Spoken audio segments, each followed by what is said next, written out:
Okay, good afternoon, everyone. Welcome to our latest webinar, WorkStep's deep dive into calculating the true cost of frontline worker turnover. Thanks for joining us this afternoon. Let me firstly introduce myself. I'm Mark Boyle. I'm the VP of Marketing here at WorkStep. And joined with me today from WorkStep is Steve Boyle. Steve and I are going to walk through the presentation together, the presentation is probably going to be around about 25 to 30 minutes, somewhere there, and then we will break out into smaller groups to continue the conversation and talk about other things that you may want to talk about with your peers. So excited to have such a large audience on the line with us today. So all lines are muted. If you do have any questions, please enter it into the chat. Obviously, we'll get to as many of those questions as we can. If we can't get to your question because we run out of time, we will obviously follow up with you after the webinar. And just finally, we will be sending a copy of the recording and of the slides out after the webinar, either later today or first thing in the morning. So please look out for those. And let's get started. So agenda for today's session.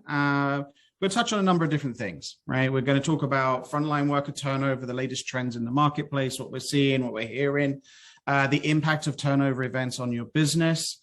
We're going to talk about the WorkStep turnover calculator. We're going to walk you through that, of how that works and how that ultimately enables you to calculate your turnover per turnover event and ultimately what it looks like on an annual basis. We're going to look at building kind of a resilient workforce retention strategy. And then ultimately, we're going to go into breakouts and continue the conversations. So with that said, Steve, you want to take us away? Absolutely. So why are we here?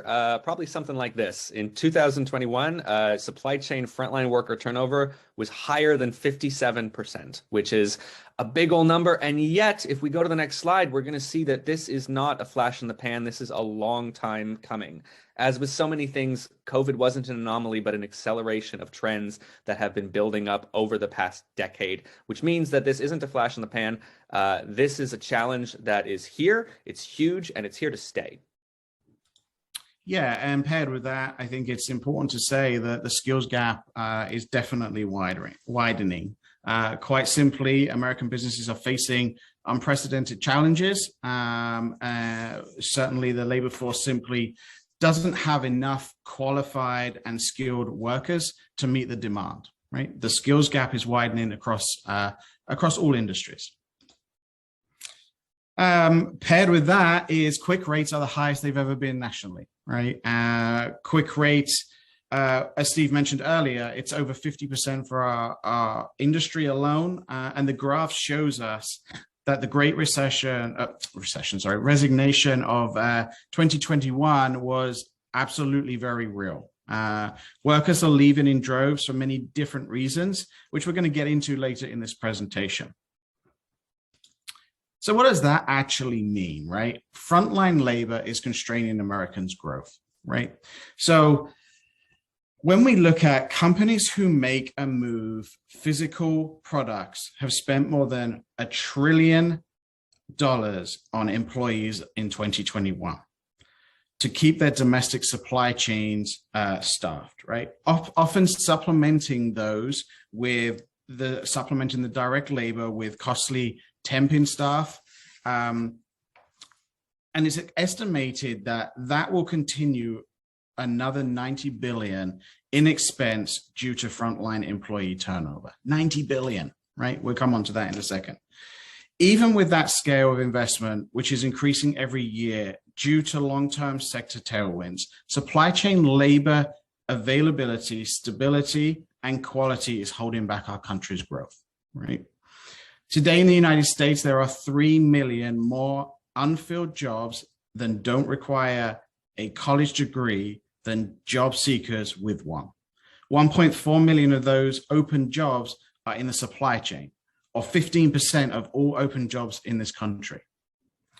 The outcome of an under-resourced supply chain is a $500 billion of domestic output at risk by 2028 due to a mismatch between labor supply and labor labor demand.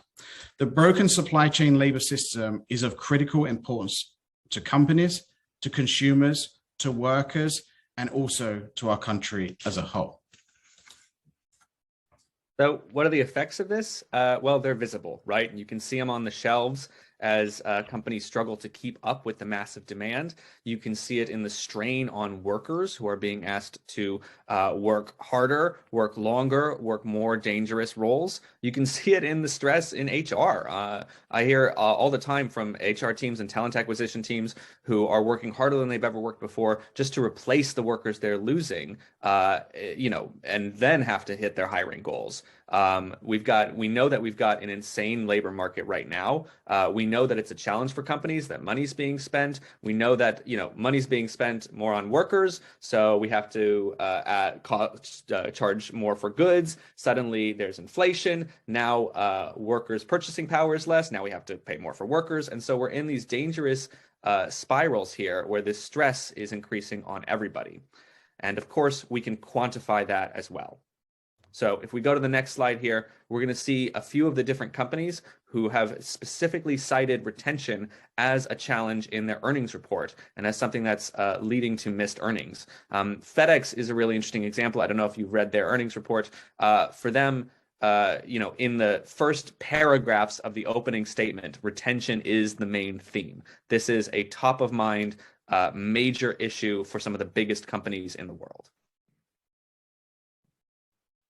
Sorry, a few mouse issues this end. So what is employee turnover cost, right? So large portions of employee turnover costs are incurred to hire a replacement employee and train that replacement. Cost of turnover generally has some direct, measurable or hard costs that negatively impact the organization. Many costs or impacts typically associated with turnover are different to quantify for most organizations, right? It's very hard for organizations to actually quantify those costs. And here are just some examples of what some of those costs look like, right? Sourcing, incentives and benefit pay, cost to cover open positions, training and onboarding costs, ramp up period of new workers. So what does this actually mean? Like, why should we, or why should senior managers or mid-managers really care about turnover costs? And this is a question that we get asked a lot. And quite simply, the answer is to help you better justify expense on spending on retention-related activities, right? By knowing your cost of turnover, you can easily track the ROI of key investments and initiatives to help impact those activities on your retention numbers. And what's more, WorkStep Retain can obviously help you do that, but we're coming to that a little later. So what are some of those? Well, it helps you understand, obviously, the impact of turnover. It helps you justify retention-related investments and show an ROI to your senior management team, to the board. Determine what initiatives have the biggest impact on those on your retention, and also justify upskilling investments to develop your team further. With all this in mind, it is no wonder that retention has become a C-suite and board level conversation, right? What happens in HR is not staying in HR. This is top of mind at the top of the chain. And some of those questions we're going to see on the next slide are, people are asking, hey, what is this costing us? How is it affecting our ability to meet our customer obligations and consumer demand? How does this affect our reputation, our brand, our identity as an employer of choice? How are we even able to sustain current levels of employment, much less our goals for growth? Who's in our pipeline? What is causing this turnover? And historically, there hasn't been a lot of data behind this. There's, historically, understanding retention has come down to, once-a-year surveys or anecdotal exit interviews, this attempt to gather one-off anecdotal data that's tracked on paper or in Excel spreadsheets. And meanwhile, these are the biggest questions at the top levels of these companies. So what's it cost? Well, look, the average right now, if you go all in and track these costs, The average we're seeing is about more than $12,000 per turnover event. There's a lot of different roles there. It's going to vary by role. It's going to vary by company. But when you factor in everything that goes into hiring someone, training them, and losing them, that's a big hit, and it's only going up, right? Gartner suggests that this is going to go up 20% between 2021 and 2022. So whatever it is now, things are trending in a dangerous direction. And what's that mean for us? Well, multiply that again across your workforce, and it means a lot. So if you take that 12,000 number and you've got, let's say, 1,500 frontline hourly workers, and they're turning over at a rate of 30% a year, that's nearly a $6 million hit just on retention and turnover alone. So why is this going up? 5 reasons, right? Sourcing costs are increasing. This is competitive right now. It is an all-out arms race for talent. So incentive pay is up. Sign-on bonuses are the new norm. Meanwhile, there's a less supply than there is demand for workers. Technology is becoming more front and center and more complex. So more time is needed to ramp, more training is needed. As we bring in more workers with less experience, because we need more workers, more training and more time to ramp is needed. So all of this is combining to mean that the cost of turnover is on an upward trajectory that looks like it's here to stay. Yeah, totally agree with that, Steve. And it'd be interesting to know from our audience is like, what is the cost of your business, cost to your business every day or every time you have a turnover event? And we're going to launch a poll and see what results we get.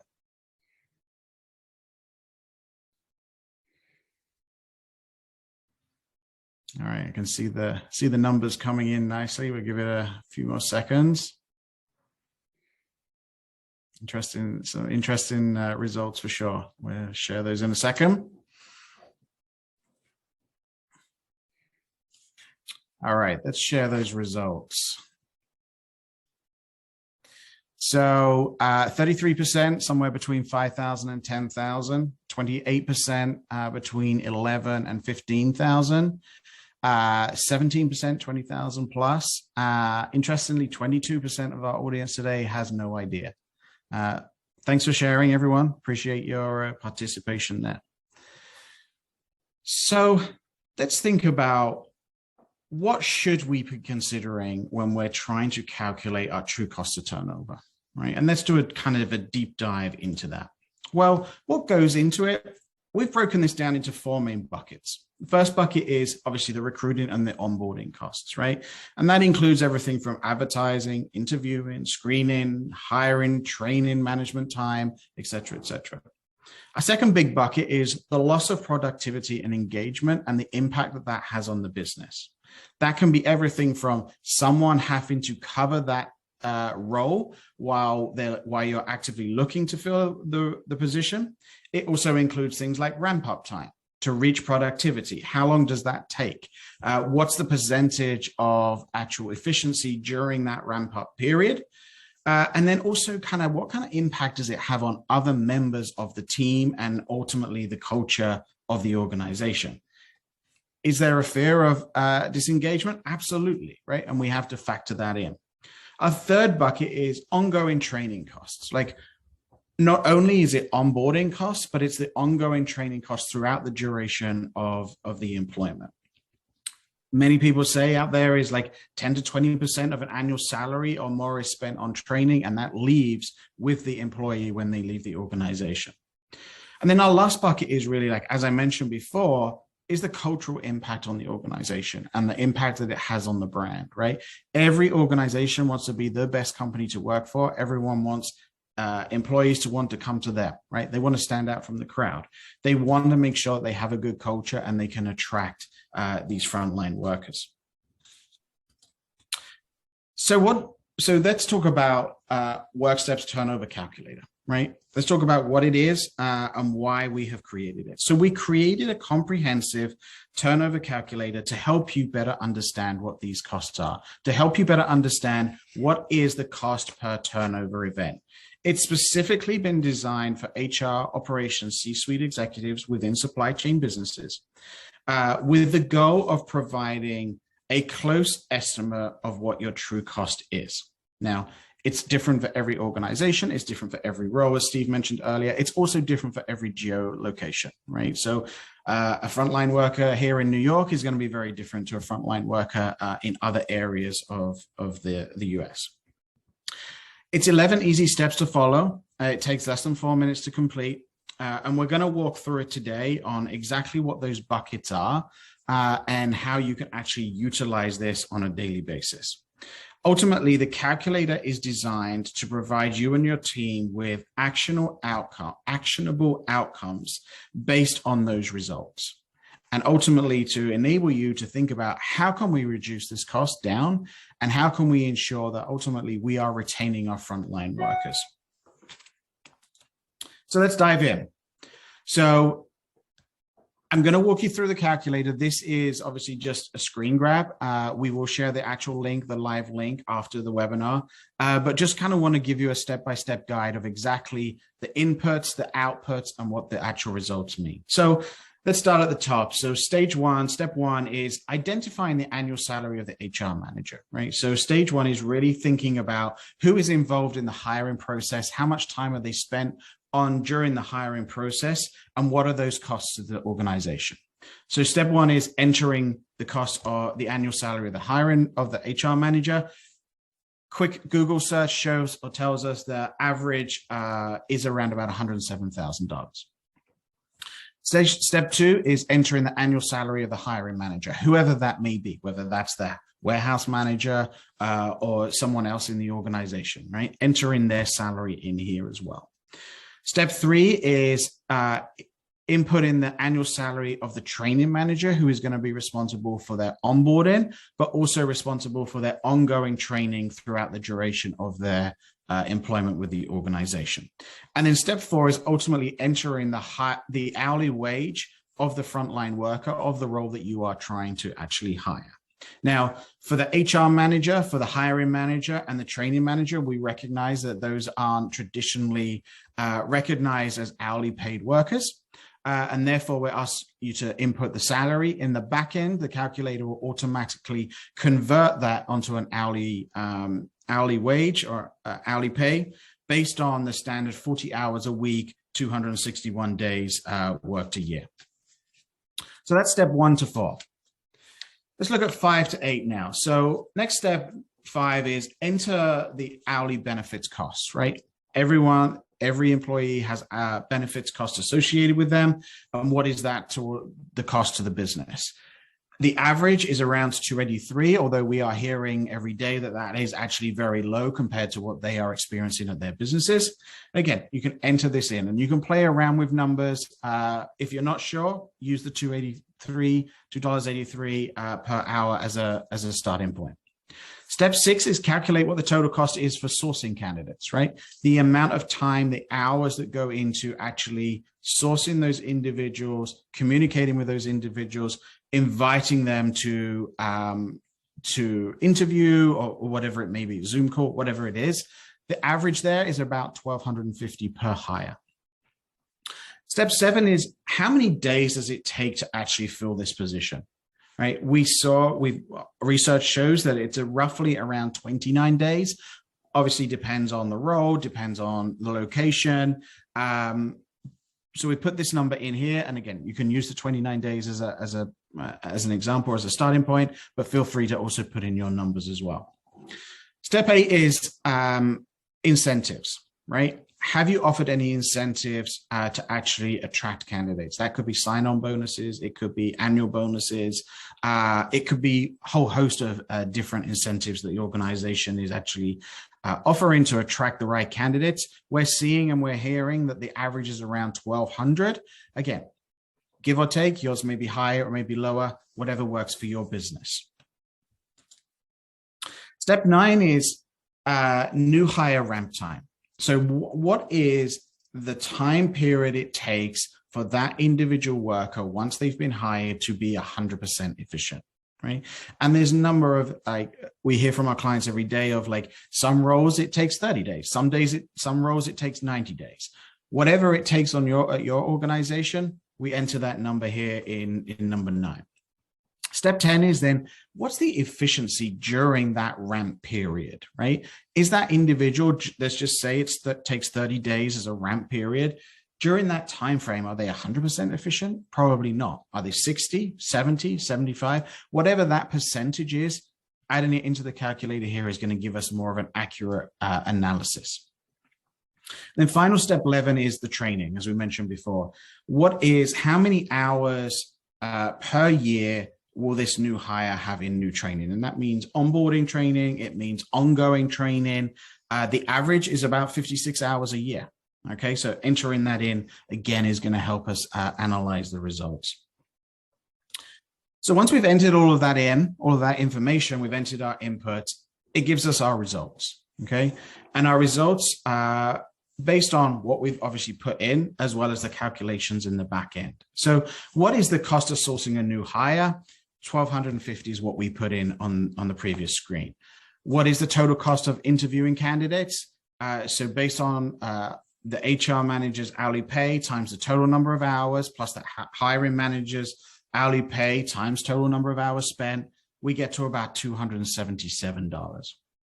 What are your total screening costs per hire? We get to about $154 in this scenario, hourly HR pay times total number of hours spent.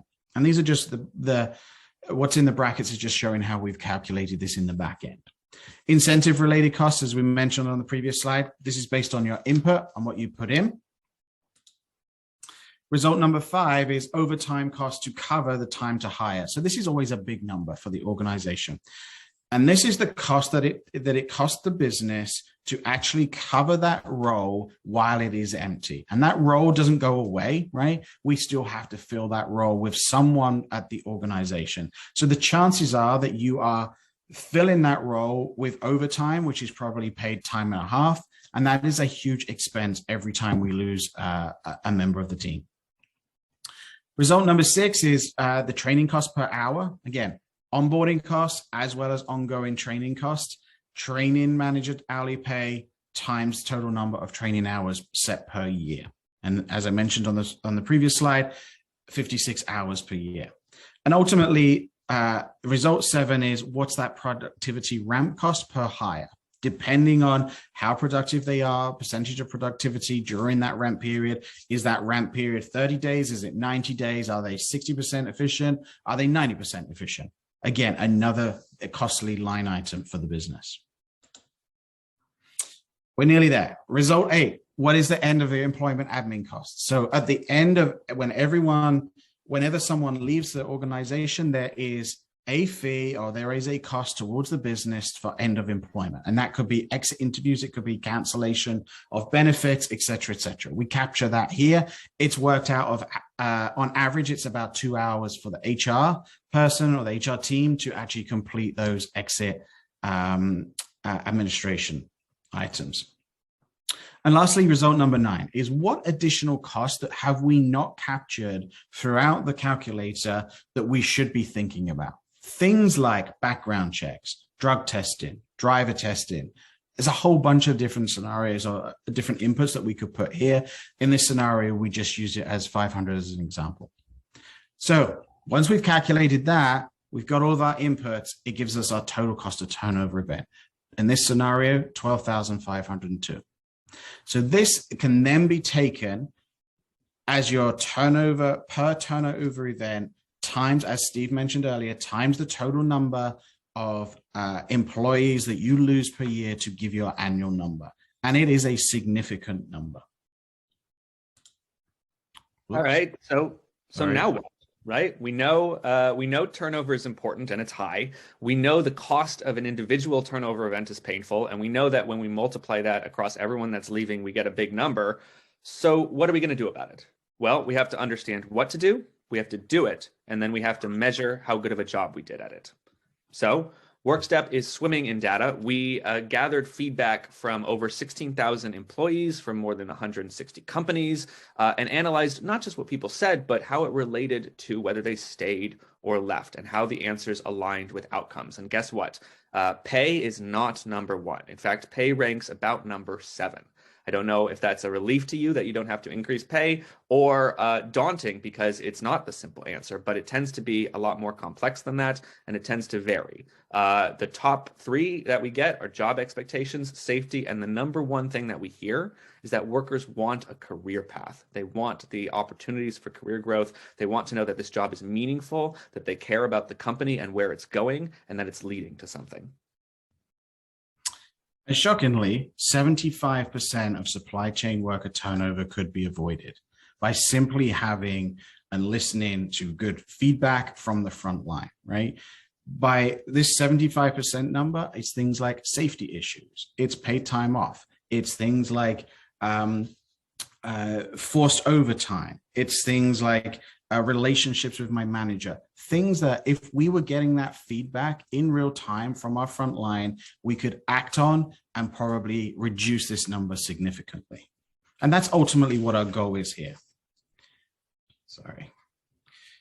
So workforce retention solutions ultimately drive positive outcomes, right? Here are the 10 benefits of implementing a workforce retention solution for your organization. Just pick out a few here. Morale, it improves morale, right? It increases productivity. It improves the overall culture and the brand of the organization. It increases revenue, right? There's more commitment from your team. It improves employee satisfaction, which ultimately combined, this is what will help reduce your frontline turnover. So enter WorkStep. We are obsessed with making the supply chain a better place to work. And today that means software that empowers you to retain your workforce for the long haul. There's ultimately 5 problems we're solving here. And the big one, of course, is reducing turnover.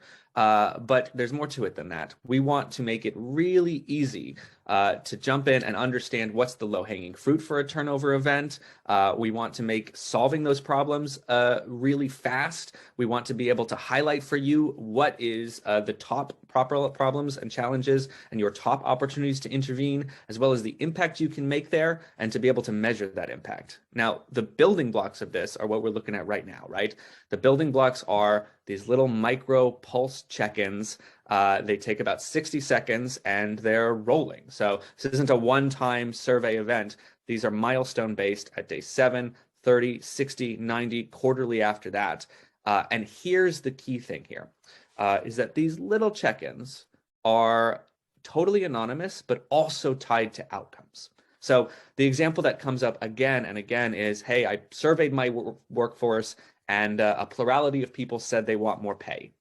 That's natural enough. That's what I would say. That's maybe what you would say. We all want more pay. But if you break it down more and you see that the people who said pay are not the ones leaving, but the people who are leaving are the ones who raised safety concerns or raised concerns with their manager, then now we can isolate what is actually driving turnover. And that's a good point, Steve, because that comes back to this previous slide on the board meeting, right? Where retention has now become surface to the board level. And some of the questions that we're hearing from the board is, are we losing those folks who we should really be retaining, our best folks, right? Why are we losing those folks? And how can we actually improve that process? This is exactly how you improve that. So there's a lot of fun stuff that we can do with data here to empower you, and that's a next conversation if you want to have it. But I want to highlight that, you know, what should be table stakes is crucial and matters. Engagement matters. Caring matters. 89% of employees say that they're more likely to stay if the company encourages and listens to their feedback. 66% want that ongoing feedback. So, you know, whether that's town halls, stay interviews, and collecting the data and engaging people with those rolling pulse check-ins, talking to people matters, connecting with people matters, listening to them matters, and is those first steps in building that strong relationship, being an employer of choice, and being a company that people want to stay at and grow at. So the upside here is that this is a solvable problem, right? It all comes down to knowing what is the actual problem we're trying to solve, right? What are the unique, both individual possibilities for turnover events, and then looking across your entire workforce, what are your top opportunities to make the biggest difference? But when you make that difference, it is entirely plausible to cut down your turnover rate by 36%, right? That's something we see again and again and again. If you do that and you run these numbers, right, $12,000 in an individual turnover event, 1,500 frontline workers, a 30% turnover rate. If you cut that down by 36%, then you can cut that hit down from 5.7 million down to 3.6 million, right? It's a matter of better communication, improved culture, positive outcomes, but it's mostly about listening and learning what is actually driving turnover and then acting upon it and being able to measure that impact so that you can build on the successes and address the challenges. Thanks, Steve. So we made it. That kind of closes up our presentation for today. I feel like we went through that super quick, but always willing to do individual one-on-one sessions as well with anyone who wants to dive in a little further. We are going to break out into individual breakouts where we're going to continue the conversation, as well as provide you with the opportunity to speak with your peers, find out what your peers are up to, and ultimately discuss any challenges or pain points that you are facing today. So let's dive in. Just bear with us a second while we divide you up into the breakouts, and then we'll come back just before the hour to wrap up. So hopefully everyone found the breakout sessions useful. Thanks for everyone who shared information. It's always great to hear from peers and hear from others in the industry, your peers of what's going on and some of the pain points and struggles that you may have. So just really wanted to say a big thank you for attending today. As I mentioned at the beginning of the session, we will be sharing the slides and the replay within the next 24 hours. Obviously, if you're interested in learning more about WorkStep, please reach out to us. The email address on the screen, or connect with us on LinkedIn. We're always willing to dive in more. I feel like we went through a lot today, but if you want to actually do a one-on-one consultation around the turnover calculator, please let us know. We are more than willing to do that. The link to the turnover calculator is on the screen. We'll also throw it in the chat, and we'll make sure that it's also available prominent place when we follow up with the slides and the replay. So lastly, we will be continuing these monthly webinars. We think that they are very useful, and I know the feedback that we've got from you all is that it's useful. Please share any comments with us. Please also feel free to send us some suggestions on what you'd like to hear next as part of our webinar series. We are potentially looking at the next webinar being around creating a solid retention strategy and what that would look like to actually have a solid retention strategy and the impact that would have on retaining your frontline workers. So look out for more information for that. That will be in March. And that's really it. I really thank you for attending today. Enjoy the rest of your day, and please reach out to us if we can help in any other way.